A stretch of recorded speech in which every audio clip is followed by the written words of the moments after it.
people like how accessible I am, I guess, as well. Like people will message me directly instead of sort of the brand sometimes. Not, I'm not necessarily recommending people do that. Like actually, Everybody DM if Mike you have Rainbow with if your you have tech support, if you have questions or customer support issues, definitely message the brand. But yeah, I just think that people value kind of like the humanness of the Rainbow kind of brand. Yeah.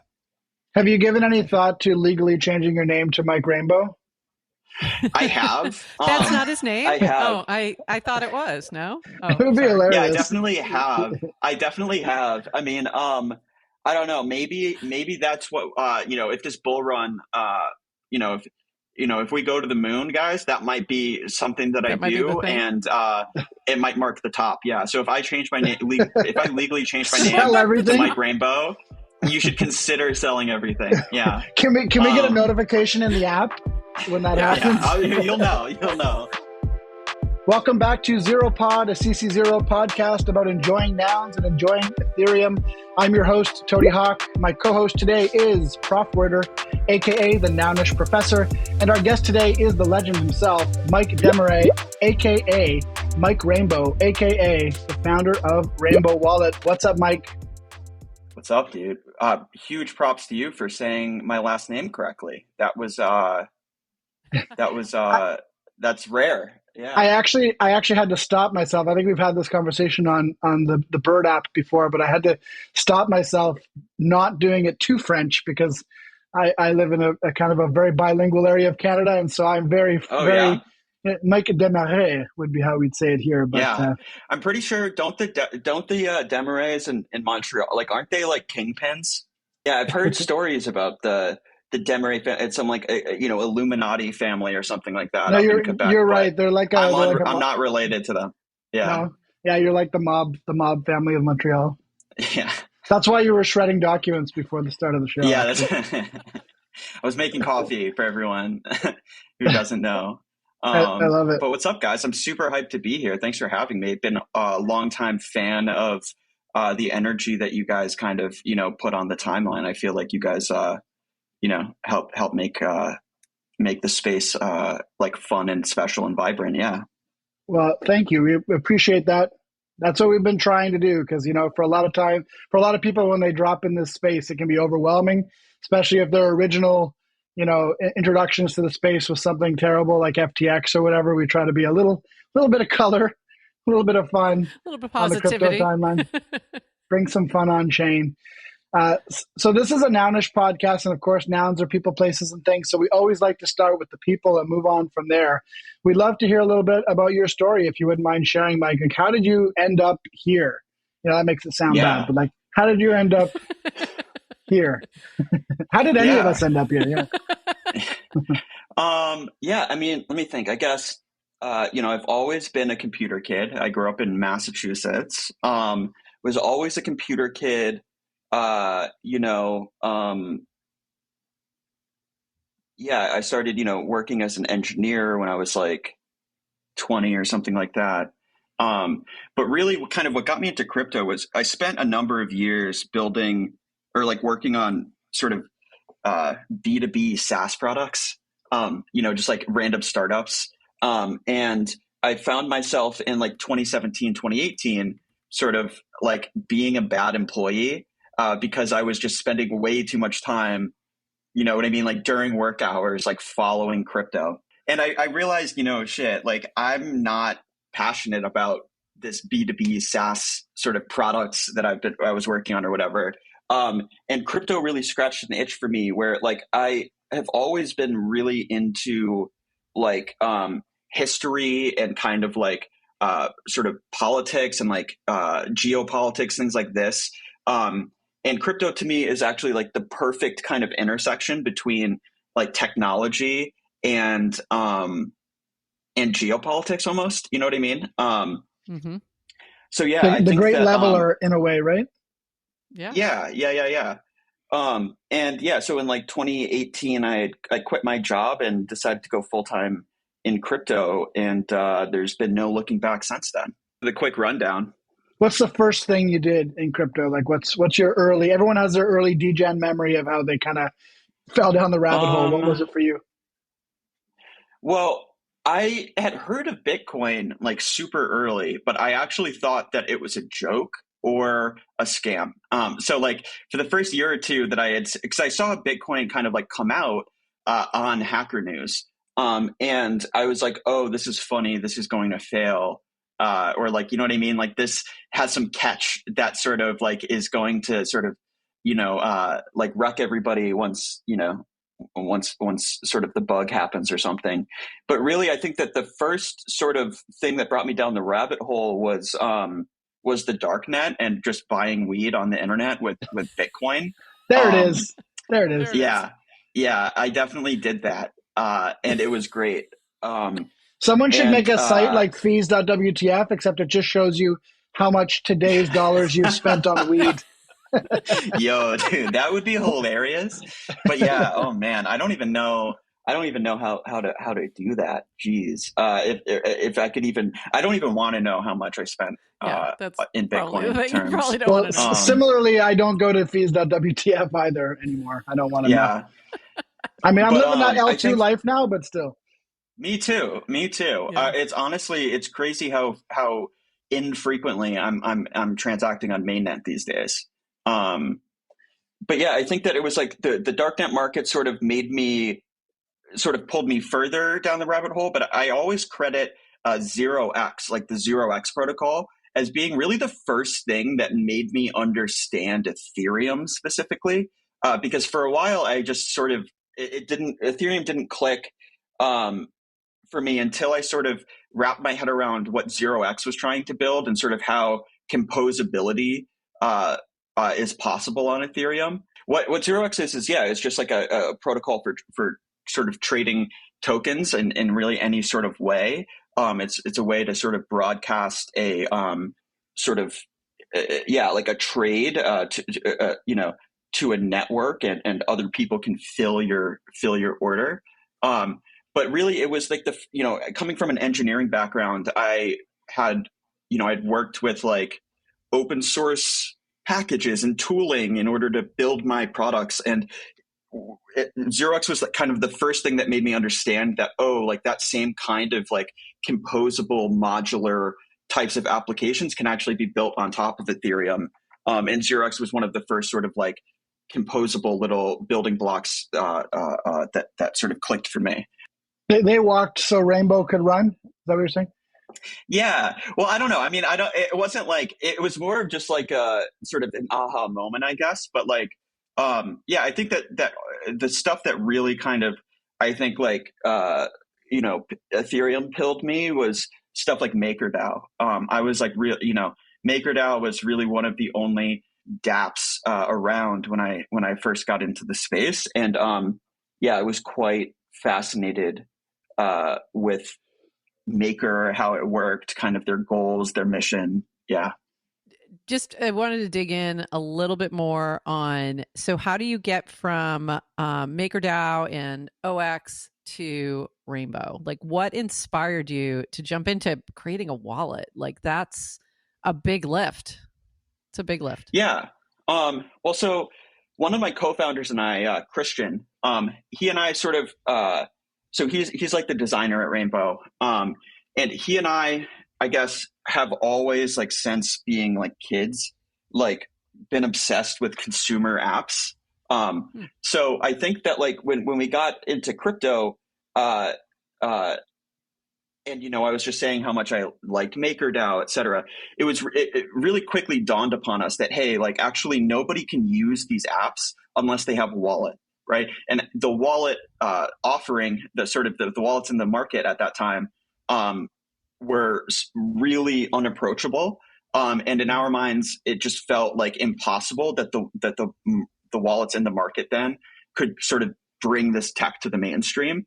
So it felt really obvious to us, I guess, actually, to build a wallet, because it just felt like, a really core foundational need, and that we felt like uniquely capable of delivering on. I love that. Someone on, we asked people on Farcaster if they had questions for you. I'm going to come back to some of them later, but one of them that stood out as one that we should ask early on is, why Rainbow? Someone asked, where did that name come from? You talked a little bit about the approachability, and I imagine that's probably part of it, but can you expand on that a little? Well, I think it was Christian who actually came up with the name. I mean, there was like an era where we were, yeah, just like, making lists of potential names. I think that one of the requirements that at least I was imposing on the name was that the name had to be emojiable. Like, so it sort of whatever the name was, it needed to be able to be boiled down to an emoji. But then also, I think that it came from kind of like Ethereum's aesthetic of kind of like rainbows and unicorns and like glitter farts and like, just the goofy stuff that sort of happens to decorate all of the like Ethereum conferences, that kind of thing. Buffercorns and rainbows, basically. Buffercorns and Yeah, rainbows. yeah. But yeah, I mean, rainbow just felt like great. It felt like really approachable. It also felt like a sort of like a brand name, sort of that you can kind of sort of prefix different products with the word like rainbow cup, right? Like that sounds better than like CryptWallet Pro, like you know what I mean? Like every Hey other man, sort of I love wallet CryptWallet product. Pro. It's great for no, I'm just Yeah, kidding. but yeah, like all of the other products it sounded like that. You know what I mean? And we wanted to sort of just make like a more kind of like lasting brand name. You sound like you've really thought about the consumer experience as well, even just from the branding part of it, of like making it very consumer friendly rather than crypto. Yeah, I was just going to say something similar. I had a mentor in branding who once told me that you always want to brand for the customer you want, not the one that you have already. And so a lot of crypto companies make that mistake, like you just kind of joked about. But it's like, yeah, Crypto Blast 500. Like nobody who doesn't know about crypto wants to download that wallet. But Rainbow sounds fun and approachable, and you guys Everyone have done a good likes job rainbows, of that. Right. Yeah, and rainbows are everywhere in the world. You know what I mean? Everyone's seen a rainbow. Everyone loves rainbows. Yeah. On the emoji cool. point, it's really funny because we just launched the Yellow Collective 2 weeks ago, and it's been going awesome. Super excited on how that's going. But when we were trying to think of a name for that, DAO-like operation, we could have named it after the Noun Square where it sort of was founded, but we wanted to make it its own thing. And the emoji definitely played into it. We were like, Base has the blue emoji, and Purple has the purple emoji, and Optimism has the red one, but nobody's got the yellow circle yet. We can sort of take that, and so that's why we took it and ran with it, right? So, yeah, emojis matter. Tony? When you guys launched Rainbow, you decided to go mobile first, which at the time some people thought was a crazy decision because at the time most people did everything crypto, actually myself included, on their desktop, and they were kind of wary to do it on mobile. Can you talk about that decision? Yeah, I mean, it was kind of multifaceted, I guess. In our minds, well, I guess okay. So first of all, in our opinion, it's sort of the hardest software to build well is actually consumer mobile apps. There's such a small sort of surface area, and there's simply like all of these constraints on you, the designer of the app. So in our minds, we wanted to really start there because in our minds, like it's the hardest problem, and if we can, like make progress on mobile, then that would really validate kind of our core thesis that we can build a better wallet. Additionally, though, in our opinion, like mobile was and still is kind of the frontier of adoption. New people are more likely to adopt a mobile wallet than a desktop wallet. But yeah, I mean, another aspect of it too is just like this kind of interrogation of like, why do people feel uncomfortable about using wallets on their phone? Because I think that often the people that sort of that feel that way about like, whatever, preferring desktop, that they will use Robinhood exclusively from their phone, but sort of not question it, right? Like they don't question it. And so we really wanted to just make an awesome mobile experience. I live off my phone. I sort of like, if I wasn't doing real work, I wouldn't be using a computer, right? Like I would only be using my phone. So I think that was kind of the core main reasons there. But I mean, from a security perspective, like mobile is actually much safer. I think that people feel uncomfortable with, like, I guess, like wrench attacks, perhaps, or that's sort of what makes them more uncomfortable about mobile wallets. But from an actual like computer security perspective, your mobile phone is much more secure than your desktop computer because it's far more like locked down. The good thing too about wrench attacks is with inflation, they're like $10 now. So it's a lot more expensive to do the wrench Yeah, attack yeah, than yeah, yeah. previously. I totally agree. Yeah, yeah, yeah. Cost of wrenches has gone through the roof. No, I think that's really very true. And also from an international lens, there's entire swaths of the world that just only access the internet by their phones. You know, if you go to Africa, Yeah, nobody is on a desktop. They're all yeah. connected via mobile. So I think that's also Speaking of very which, forward looking. we just internationalized Rainbow. So now all Rainbow like properties, like our website, our support documents, our Chrome extension, our mobile app, everything is now available in, I believe, 11 plus languages now. It could be even more. My students, I always have them download a mobile wallet. I wouldn't have them, mess with their computer, because also we don't know if they're actually going to do anything more than that right until they get comfortable. So it makes a lot of sense. And especially, I was going to make the same point, Tody, internationally, if you're going to go global, you have to have that mobile first thought, so it makes a lot of sense. But you also just did have a new desktop extension. So Yes. my original like introduction to Rainbow was actually just using your website, because it was such a better viewing experience of my NFTs. So I would just you can go to stalk people also. And you could stalk, and that's what I was just going to say. And it was easy for stalking. So you could put there, you could find people's wallets, and it was easy to view. And I would actually use it in class, and I would show people like, oh, here's Shaq's wallet. What do we think he really owns? And what do we think the things that people just sent to him, and we have those conversations and it was fun. So that was the first thing in that. And then you expanded to an actual extension. Can you talk a little bit about why did you go through that? What was the reasoning behind it? And a little bit about how that works and the details on that. Yeah. Rainbow, we launched our browser extension product, the Rainbow extension, a couple months ago. And it's seen awesome adoption. People are loving it. Really, what we realized was that we really want Rainbow to become the new default wallet, right? We think that basically the Rainbow experience is the best experience, and that when sort of new people get onboarded to the space, that really they should be getting onboarded to Rainbow. And we realized that it's really almost nearly impossible to become the default wallet unless you have platform parity with sort of the current default, right? Which in this case is like MetaMask. So unless Rainbow sort of offered solutions on all of the platforms that MetaMask is available on, people are going to keep recommending MetaMask. So that was a big reason that drove us to build the browser extension. But also just because, we're users of this stuff as well. And we really wanted to bring Rainbow to the desktop. We hated using MetaMask every day. We also felt like there's this natural sort of divide between sort of mobile users and desktop users, where our assumption is that desktop users tend to be either power users already, or we call them almost aspirational power users. We think that there's a lot of those. So we really designed the browser extension for these power users and aspirational power users. So one of the kind of like headline features of it, I think that most people, once they try this is what clicks for them and what makes them stick to Rainbow, is the amazing keyboard shortcuts and keyboard navigation of the Rainbow extension. So the Rainbow extension lets you open it and complete like a swap without ever having to touch your mouse. And for somebody who sort of interacts with dApps multiple times a day, that can be just a huge kind of like productivity hack. It's just so much more efficient to just press enter on your keyboard than it is to grab your mouse, go up there and, click a button in MetaMask. I need to learn that keyboard foo. I need to learn that keyboard foo. That's one thing I haven't used yet. Awesome. But...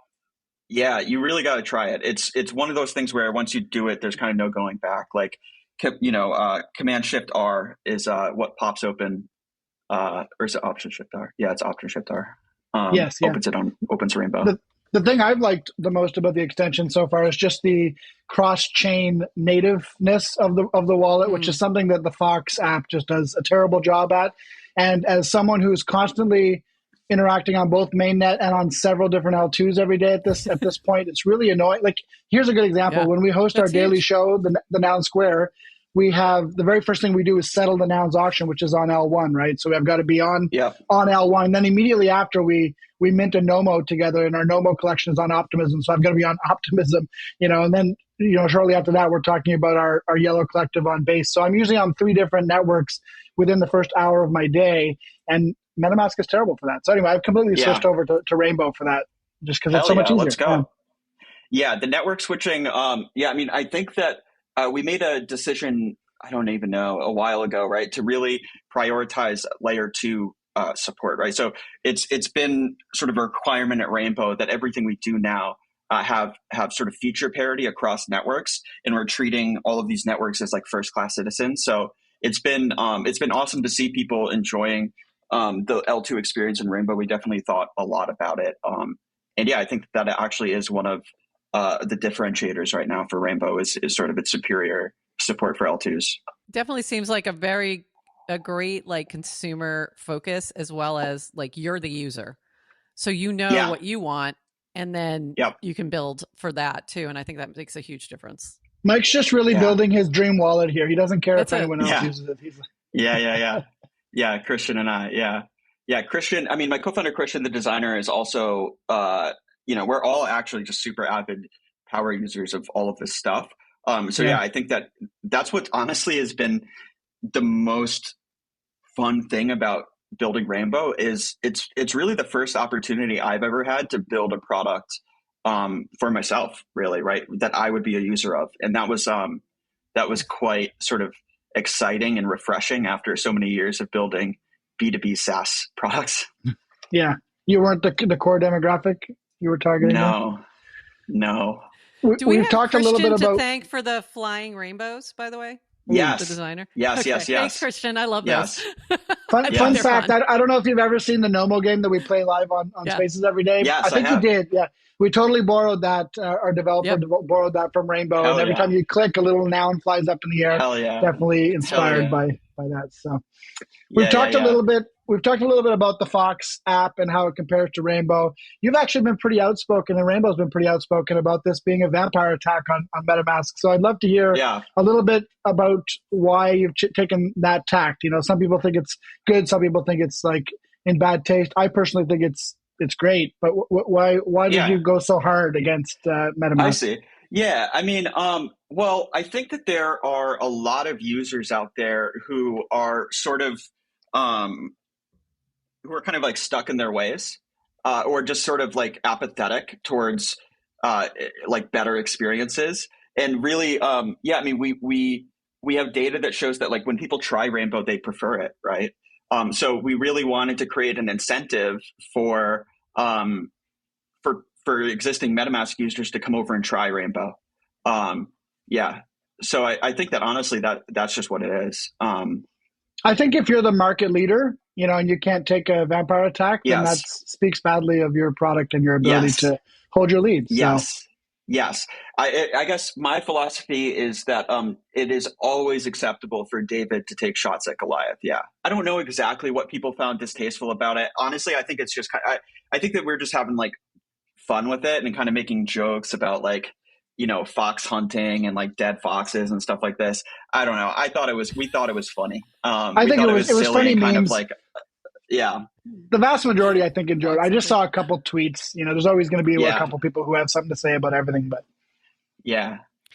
I think a more direct approach has been points and going down that road. And that's been something, you constantly see people call out to MetaMask about when token or when something, right? When something, anything like any kind of loyalty, program of some sort. And that hasn't happened. So was that part of your decision to launch points? And can you talk a little bit about points and what they are and where that's going?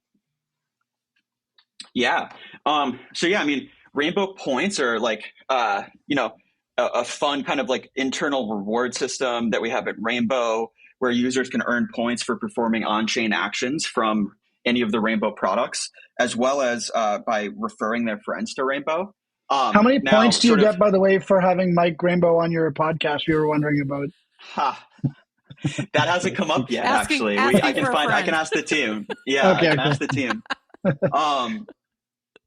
But yeah, I mean, right now, sort of people are left wondering what points are going to be for. And we're going to have some news on that coming up here in the short term. I mean, the goal here is to create sort of like long-term incentive alignment between Rainbow, the company, the team, and the broader Rainbow user base.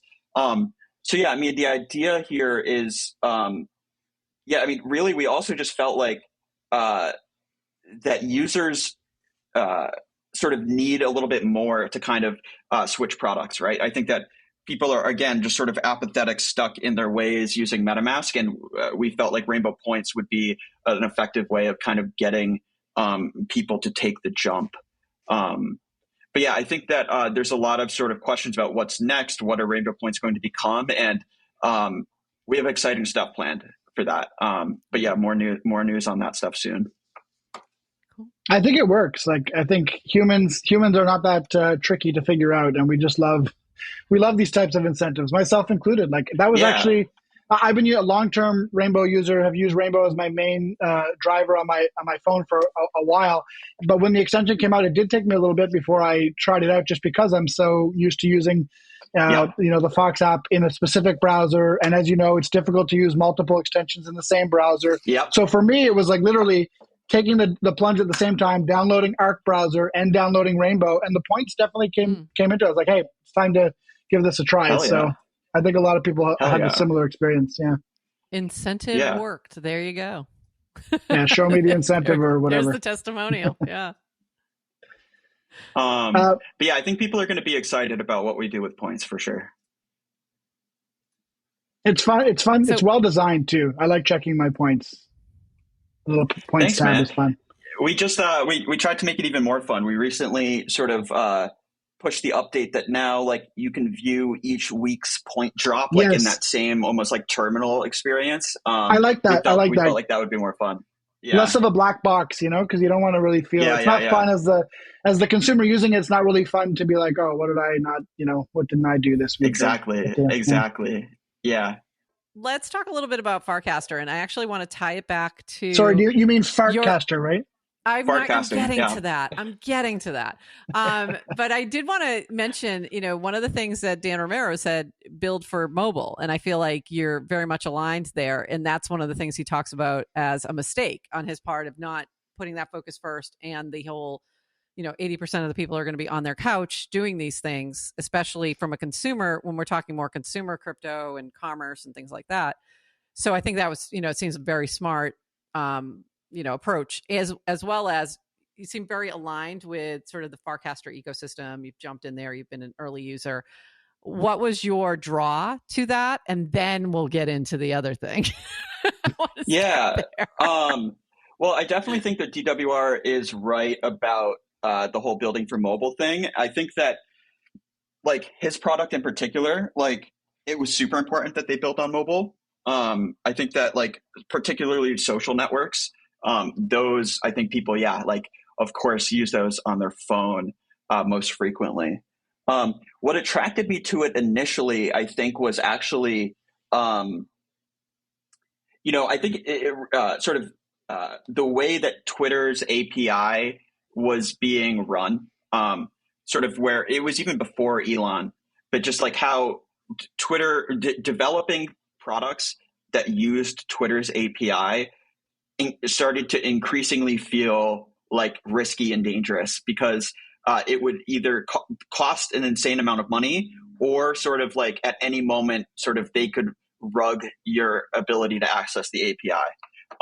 So that was kind of what initially drew me to Farcaster, was just this idea that, it would be the like ultimate sort of, developer platform. It's amazing to me how many brands, use developers basically to get early momentum and then just throw them under the bus once they've got, product market fit. Like Reddit's a great example. Yeah. Reddit grew on the backs of Apollo and all these developers that made these incredible mobile apps and then threw them under the bus, once they figured they didn't need them anymore. Twitter, obviously, a great example as well. When it first started, it was all about the APIs. We talked to Chris Corella from Purple on this pod not that long ago, a couple months ago, and he talked about how that's what brought him to Farcaster, because he checked it out and he was like, oh my God, this is like early Twitter, early Twitter when everyone was. It still feels like early Twitter in a lot of ways. Like when I was on early Twitter, like none of my friends were there. It was only sort of like tech weirdos. And I still sort of feel like the same way with Farcaster, where it's like not everyone is on there. It's still this kind of like subset. Yeah. Which makes it fun. And then I also find that those same folks are really funny and they have a great sense of humor, right from the founders down. And let's get into it. Yeah. So you've started a few channels and a few things, including a little mention of Fartcaster. But my new favorite two channels are what is it? It's So Over and We're So Back. We're So Back. Yeah. Which you started on the same day. And I'm like, okay, we got options. And by the way, this is, I have not approved this, but she's 50-50 partner. My co-founder and co-host of GM Farcaster said, if you come on to GM Farcaster, she will change it for the week to GM Fartcaster. Okay, we'll have to get that scheduled. I have now officially made sure that the offer has been made directly. Talk a little bit about like the fun you're having and like why, why that, kind of came about. For a very long time, there was nothing funny on Farcaster, like at all. Like it was the most like the most kind of like, like Christian youth group, sort of like everybody is each other's friends and everyone is encouraging and sort of like, there's no kind of like, there's just nothing funny. And I sort of, at all. And I sort of felt, like someone had to do something about that. So I kind of took it upon myself to just post, low quality shit posts on there kind of like nonstop. But yeah, I don't know. I think as well, I think it's not unique to me, but I think we all kind of have fun poking at DWR. Like part of me feels like he doesn't love the idea that people are calling it Fartcaster, but that's what makes it funny to me. So that I think he gets it as well. DWR is very meme. He's very meme conscious. I think he gets it. Yeah. He has a great sense of humor. It's very, it's very dry. It's very dry, but he definitely gets the joke and he loves the jokes. Yeah, totally. Yeah, I feel like the success or like, all of the latest sort of growth that it's gotten, I feel like has made DWR even more funny. For sure. But yeah, absolutely. I think, I don't know, I guess I've done this before as well. Like I sort of, when I start to really like something, especially if it's like not my own project or something, I tend to just, think a lot about memes about that thing and sort of put them out there. Right. So I did that for like Uniswap back in the day and like Unisocks and sort of Farcaster's the same thing to me where I just sort of, I really like this thing. I want to see it succeed. And I think, making memes about it is sort of my contribution to that growth. I love that. I love it. Somebody on Farcaster had a question about the socks. Let me find it because this is a good opportunity for us to chat about that. Who asked? At RLI I knew it was going to be him. I knew. Okay, yes. You know this person. I knew it was going to be him. Yeah. Is Mike still part of the Uniswap, Unisocks click? And when Rainbow Degen collab? Two questions, I guess there. But what's your answer? Rainbow Degen collab probably soon. Am I still part of the click? I mean, I hope so. I think so. I have a bunch of Unisocks to keep my feet warm. Yeah, I mean, I redeemed a whole bunch of them back when they were like $100. So yeah, I've got why haven't you posted feet pics like Hayden has? That's a good point. I don't know. I think that honestly, well, he reposted an old picture. That was a very old picture that he posted. Party foul. I think that we want because Hayden, feet pics. You should tell him. Hayden, update. But no, I think that because Hayden had posted the feet pics, I felt like, years ago he posted a bunch like that. The community had enough. Like they didn't need my feet pics as well. So I'm happy to just kind of push Hayden's, instead of mine. Yeah, call him out publicly. I love it. More feet pics. Yeah.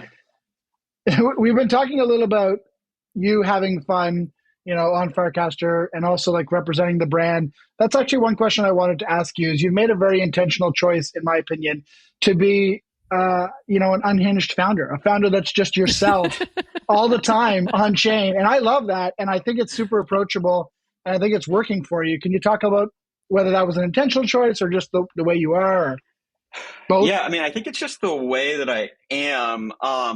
And to whatever degree it was intentional, I don't think that it was like,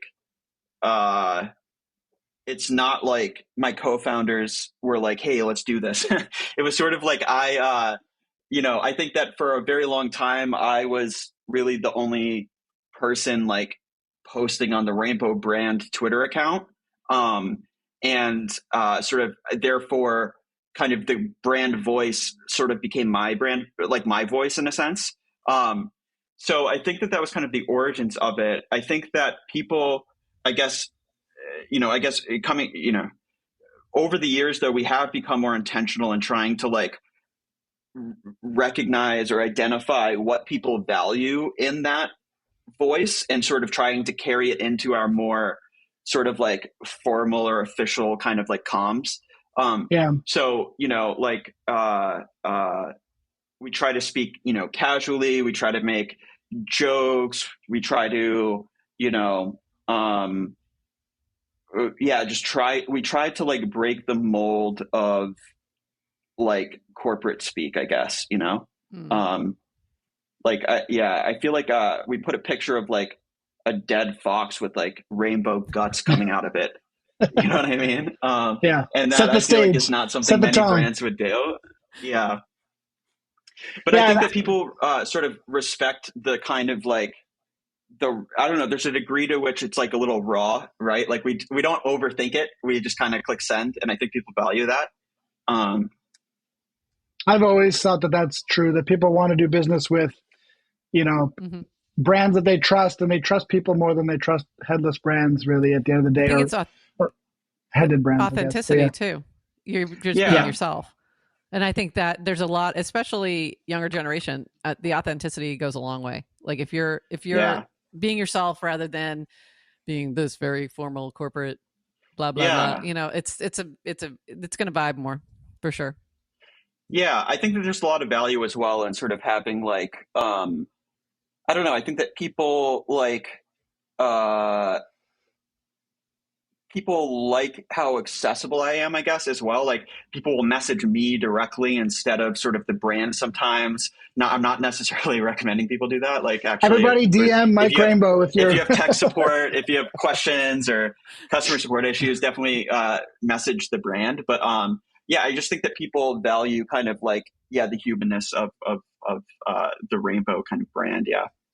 Have you given any thought to legally changing your name to Mike Rainbow? I have. That's not his name? I have. Oh, I thought it was. No? Oh, it would be hilarious. Yeah, I definitely have. I mean, I don't know. Maybe that's what, if this bull run, if we go to the moon, guys, that might be something that I do. And it might mark the top. Yeah. So if I change my name, if I legally change my name to Mike Rainbow, you should consider selling everything. Yeah. Can we get a notification in the app when that happens? Yeah. You'll know. Trust me, you guys will know. Legal name now, Mike Rainbow. Sell everything. Yeah. So I'm going to put my limit orders now, and that way I'll be ready. There's been, we talked a little bit about the Farcaster glow up, and it's been pretty awesome to watch. Alongside that, and very much a part of it, has been the explosion of Base over the last 6 months. Love to hear your thoughts on that and how they're sort of paving the way forward for L2 adoption. Yeah, I mean, Base is awesome. Jesse is like truly one of the like most impressive people I've met in the industry. His energy is infectious. He's like such a good guy. So obviously a good guy, you know what I mean? It's just like so obvious. You almost want to hate him, he's just too nice. He's too nice.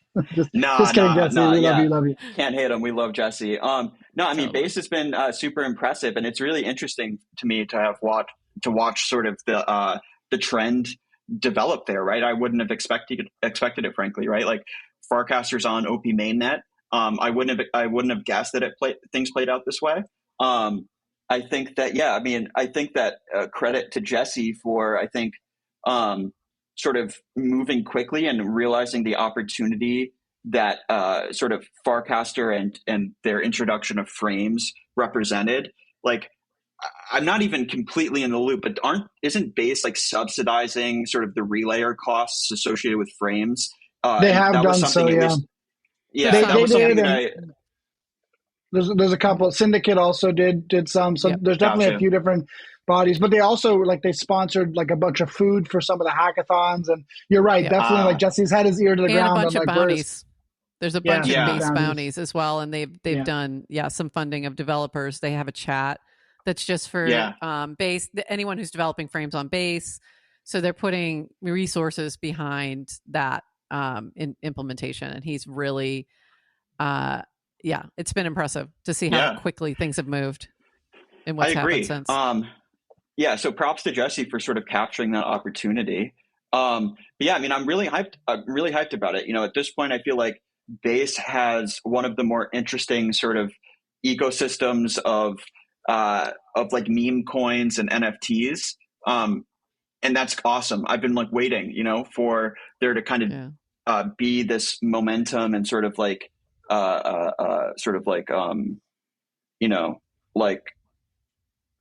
Base is like cross that threshold. I think that there's like a lot of things happening on Base now. There's definitely a lot of people. There's a lot of people that thought that NFTs would never really hold value on an L2 because they don't have that L1 product. I probably would have even been in that camp myself a couple years ago if you'd asked me. But when we launched the Yellow Collective and the first one went for 1 ETH, and then they've been basically holding up around between 0.3 and 0.5 ETH every single day on Base on an L2. It just goes to show you there is appetite and demand for people who want to buy collections that they think are fun or will be interesting to own. So yeah. Totally. Yeah, and I mean, I'm hyped. I'm just hyped about it. I mean, we supported Base since their launch. So yeah, I mean, we're really happy to see this all happening. Like, we noticed a sort of really material kind of uptick in Base activity happening in Rainbow over the last couple of weeks. Lots of swaps coming from Base these days. So yeah, we're excited about. Hyped to see sort of that progress, and honestly, just really excited to see what's next. I feel like the Farcaster community is really driving that adoption right now. I'm just making hyped it to so see. Easy. Yeah, making it so easy with frames. How can you not? Yeah.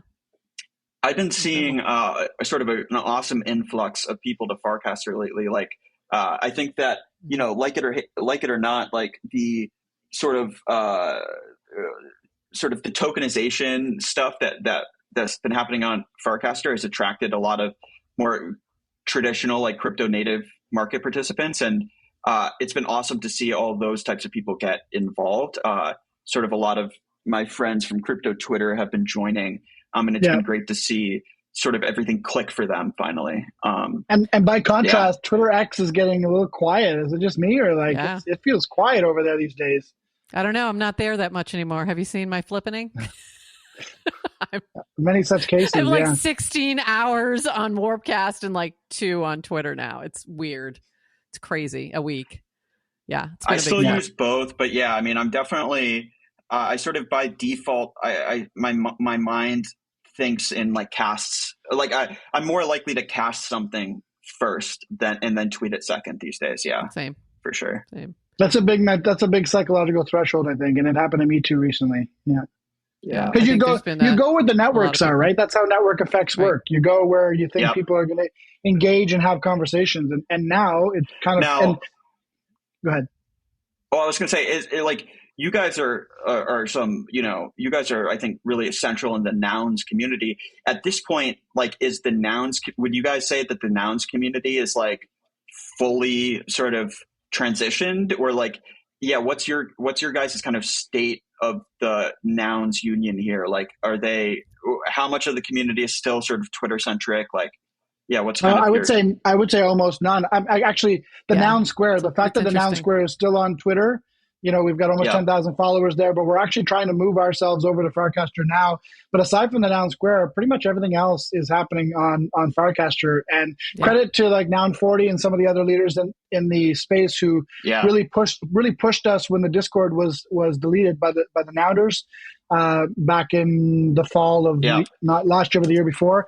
It pushed us towards like, let's go use Farcaster. Let's really make use of the channel. So if you look at the Nouns channel, it's an OG channel. It has over 50,000 followers. It is. And that's because we were early in moving over there. Yeah. And so we're still like trying to iron out the wrinkles, but yeah.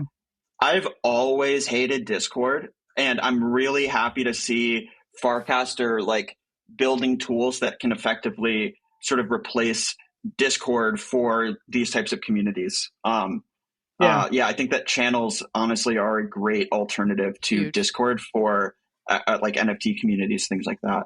Well, when we launched the Yellow Collective, we were very intentional about not even starting a Discord for the Yellow Collective. We've got a channel, we've got a group chat, and we're going to grow them organically and see where it goes. And I think it's going to be fine. Just a group chat in the Farcaster DMs. Yep. Cool. Yep. Do they do the DM? This is a noob question. Do the DMs sort of work in the third-party clients, or is it actually like Warpcast DMs? That's a good question. I actually don't know. I think it's Warpcast. I think it's Warpcast, right? I don't think they cross over. You can have DMs in your other clients, but you're not going to cross that part over. So it's a little different. But I think you'll start to see clients develop specifically. Well, Nouns is already working on that. I think they're probably available. I think they're available. They're just not currently supported. Like I'm looking at Supercast right now, and they don't have direct casts at all. So I think once they incorporate that into their front end, you'll be able to hopefully use them cross platform. Which would be great. Are you guys using the third party clients a lot? I just started using Supercast a little bit. Supercast. So the problem is with the growth Supercast is good for the brand too. You can use you can have more than one account, and that's where I'm using it. And also as a backup, because if Warpcast got overrun, it was like woof. Yeah. And we had a little bit of the fail whale happening, and that's okay. It's going to happen, but now because it's a protocol, you have a backup. You don't need it's not like you're down completely. So which is pretty cool, which I love. And speaking of you Nouns, just brought up. Yeah, go ahead. Great minds. Speaking of Nouns, Mike, we wanted to get your thoughts on Nouns. And your, when Mike Rainbow Noun, when's that going to happen? I know. Oh, wow. You're hitting him with it. You're just hitting I went with right for it. I went right for it. Right for the jugular. I didn't even hesitate. Yeah, I mean, I think that Nouns is like one of, if not the most interesting sort of things happening in crypto. I sort of have been a big sort of believer of the mission and sort of the meme for a while now. However, I'm sort of the kind of person who like, I would be really bad at being like a timely participant in the Nouns sort of ecosystem. That said, though, like I've talked for a while about making some proposals and sort of doing some stuff with like Rainbow and Nouns, and that's been sort of still something I plan on doing. I sort of other priorities shifted, and I had to sort of get other stuff done. But definitely plan on doing that this year. Some fun sort of collaborations between the Nouns and Rainbow ecosystems. But yeah, when the time comes, if you need a couple sponsors for the prop, you got a couple. Here, so. Hell yeah, we'll hit you up. Well, I was going to say you don't even need a noun to put a prop up with the candidate option, so you can put the candidate up, get feedback when it's ready. If you have a couple, people who might want to sponsor, or just come on a podcast with two nouners, and you're good to go. That's a good idea. Actually, we can also do that. not to self shill, but I do also own a pretty handsome rainbow noun myself. Did you know that? Oh, hell yeah. I love those, whoever made those. Oh, wait, do you mean a rainbow? Because somebody made like rainbow. Oh, I'm thinking of rainbow Zorb nouns. Yeah, those are cool too. I own a noun with a rainbow head. Yeah. Nice. Yeah, we love. No, that was right. Those. That was one of our Ugly DAO friends who created the rainbow Zorbs. They were amazing. They were so cool. And you jumped right. I loved that. That was, I forgot all about this. This just came back to me that you even changed the icon for a little while to the nounish rainbow Zorb. That was amazing. Yeah. You're, even better than that, you had to mint it. No, you had to mint it, and then you could make it your own custom one, which I'd never seen an app do before. I think that was really cool. Yeah. We still do that now. There's a mint live, actually, I think till the end of today, for a small brains app icon on Arbitrum. Cool. but yeah, we need to sort of make it a little bit more intuitive for people to sort of see the full list of app icons that they can sort of switch to, or collect really. Yeah. But yeah, I mean, we have some nounish ideas sort of in that direction as well. Oh, But cool. just have had to sort of prioritize other stuff, but we'll get to it this year for sure. Speaking of Yeah. nouns, this is a CC0 podcast, which I think is kind of unique. All of our content is completely public domain. Anyone can use it, remix it how they like, and some people have done. Obviously, that comes out of the nouns ethos of like nouns being completely open source code and also CC0 art. You mentioned earlier, the importance of open source to you. Can you talk a little bit more about that? Expand a little bit about the importance of open source software and just open source in general? Yeah, I mean, yeah, Rainbow's like open source. Our code is like GPL licensed. Honestly, like, I just think that patents and sort of are stupid. Like, I think that like, uh, so like, I just don't get it. I feel like this idea that like, oh, like this is my idea, you can't have it, like, is so silly and outdated to me. And that sort of if you have to patent something or like close source something in order to be competitive, that's sort of actually a weakness, and that um, that like if your thing is strong enough that open sourcing it will not sort of impact your success, right? And we've seen that play out with Rainbow, right? Rainbow's been open source from the beginning. People have forked it, and those haven't been very successful, right? The forks or whatever. Nobody's using Lucky Charms wallet or whatever. Yeah. But I think that I guess beyond that, though, I think that open source is important because one, it can help people trust whatever you're building more. Also, sort of this concept of like preservability, right? Like where someone can sort of always rebuild the thing, even if you go out of business or whatever. But then also, I think of open source as being really important for learning. And for sort of people out there to kind of like look and learn from the code base. Yeah, I think that's super true. And I've always said that too, like with CC0 or with anything open source, if you've got a strong meme or you've got a strong brand, everyone that copies you is just advertising. It's just free marketing, Absolutely. right? If you've done your job. Switching gears just a little bit to something a bit more technical, I wanted to ask you about ERC 4337, account abstraction. Yeah. A lot of people who know a lot about wallets are very excited about this. Can you tell the layperson who might be listening here, what is 4337? Why should it matter? And how's Rainbow planning for it? Yeah. I mean, account abstraction is really cool. It unlocks a lot of sort of new experiences. You can do things like bundling of transactions. You can sort of have third-party signers like interact with your assets sort of to enable interesting experiences. I think that one of the more exciting things about account abstraction is the ways in which it can be used to abstract like the bridging experience across networks. Right Which now, Rainbow does really well, by the way. We do it really well. Yeah, for sure.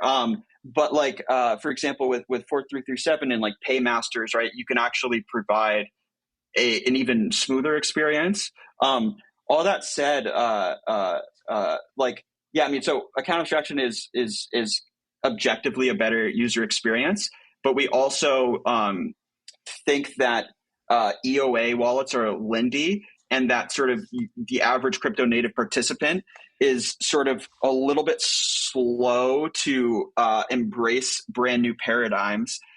Most people do not want to put their entire net worth into sort of a new paradigm, even if they sort of should trust it or whatever. It's more just like the lindiness factor. So we definitely not your email wallet, not your coins or something like that. Yeah. So it's like we're going to be we're building towards sort of an account abstraction sort of end game here at Rainbow. Sort of the first solution that or the first product that will see account abstraction as part of it is going to be our upcoming mini wallets product, which is sort of an extension of Rainbow Kit that offers like an embedded wallet. experience as part of Rainbow Kit. Very cool. So we'll this would be like a as, competitor. That'd be like a competitor privy, this type of thing. Yeah. Nice. Yeah. So cool. we'll be using that kind of as the test bed for account abstraction, and then eventually offering sort of a migration path for users of EOA wallets over to a 4337 wallet. Very Speaking of abstraction, I really love how you guys have abstracted the bridging experience on Rainbow. Thanks. We made a video. We made a video for the super chain explaining to our community how to bridge. And one of the challenges I gave to Jack, our video maker, is I said, I want you to make this video without ever using the word bridge. Because I think bridge is a terrible word, for a newcomer. Like, what do you mean bridge? Bridge from where? Do you have a preference of alternative language? So we ended up going with a metaphor to TradFi, basically. And we just said it was like a transfer. It's like you're transferring from one account to another, from your savings account to your checking account. And that seemed to resonate with people. And I mean, I know it's not to get into semantics. I mean, you can use the word if you need to, but I love how you guys have used the word swap, which I think is also really effective, because you are swapping, and maybe if you're crypto native, you're like, well, that's not really exactly true. You're not swapping just, one for another on the same network, but you are really. You're swapping ETH on Base for it's interesting. Ethereum, right? Because my co-founder, Christian, has been thinking that we should change it to the word trade, thinking that the word swap is perhaps too crypto-centric. But I felt the opposite way. I'm curious. So you actually like the word swap? I like the word swap, and I don't think it's too crypto native. Like you can go to a swap down at your community center and like barter with people. So it's a pretty old term, right? Yeah, true. That's true. Yeah, I think it's good, and I use it a lot actually. I bridge using that function a lot lately. So it's nice to just be able to make the quick swap and worth the fee. So hell yeah, guys, I think I gotta go. Yeah, I think how that's we're doing. okay. I was just gonna say, I think we're done. We're out of time. Can we ask you one last question? A parting shot?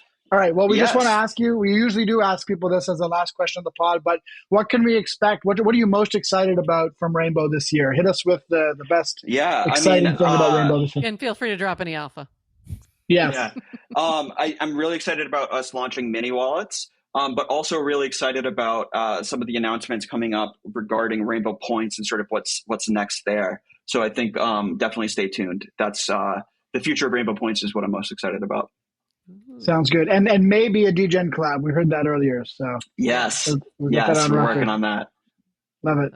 All right. Well, thank you, Mike. Appreciate your time. Tony Hawk. Nounish Prof. See ya. We'll see you. We'll see you on the Fartcaster. See you guys. Thanks for having me. Have fun. Bye. Oh, I love it. Bye, see ya.